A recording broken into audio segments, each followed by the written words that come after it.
SSC পরীক্ষা দিতে এসে হেনস্থার শিকার পরীক্ষার্থীরা।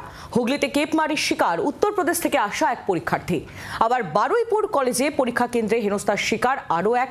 অন্যদিকে কড়া নিরাপত্তার ঘেরাটোপে ঘাটালের কেন্দ্রে পরীক্ষা দিলেন সমাজ মাধ্যমে ভুয়ো পোস্টের অভিযোগে ধৃত চন্দ্রকোনার যুবক অরিন্দম পাল। এসএসসি পরীক্ষা দিতে এসেছিলেন উত্তরপ্রদেশ থেকে। বিভূতি এক্সপ্রেসে হাওড়া, সেখান থেকে লোকাল ট্রেনে হুগলি যান আনন্দ কুমার বিন্দ। অভিযোগ, সেখানেই কেপমারির শিকার হন তিনি। অপরিচিত এক ব্যক্তির সঙ্গে হোটেলে থাকেন, খাওয়া দাওয়া করেন, পরে স্টেশনে যান রাত কাটানোর জন্য। তারপর তার জ্ঞান ফেরে চুঁচুড়া হাসপাতালে। খোয়া যায় মোবাইল আর টাকা।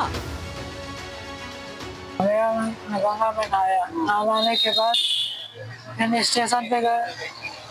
स्टेशन पे जाने के बाद मेरे को हल्का सा चक्कर आया। अच्छा, सेंसलेस हो गया। हाँ, और उन्होंने कहा कि थोड़ा अपना मोबाइल जो हमें देखेंगे, हमारी मोबाइल छोटी है, पिक्चर लगा कर उसे दे दिए।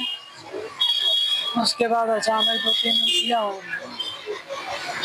तो उसको उल्टियाँ होने के बाद मुझे कहाँ ले गए मुझे मालूम है।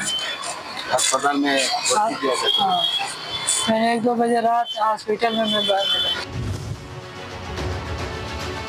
অন্যদিকে পরীক্ষা দিতে এসে বারুইপুর কলেজে পরীক্ষা কেন্দ্রে হেনস্থার শিকার এক পরীক্ষার্থী। পরীক্ষা কেন্দ্রের ভুলের জন্য পরীক্ষার হলে ঢুকতে 15 মিনিট অপেক্ষা করতে হয় তাকে। পরীক্ষার্থী কারণ জানতে চাইলে অ্যাডমিটে ভুল আছে বলে জানান ওই কলেজের এক অধ্যাপক। পরে সব তথ্য খতিয়ে দেখার পর পরীক্ষা কেন্দ্রে ঢুকতে দেওয়া হয় ওই পরীক্ষার্থীকে। বিভ্রান্তির জেরে কান্নায় ভেঙে পড়েন ওই পরীক্ষার্থী।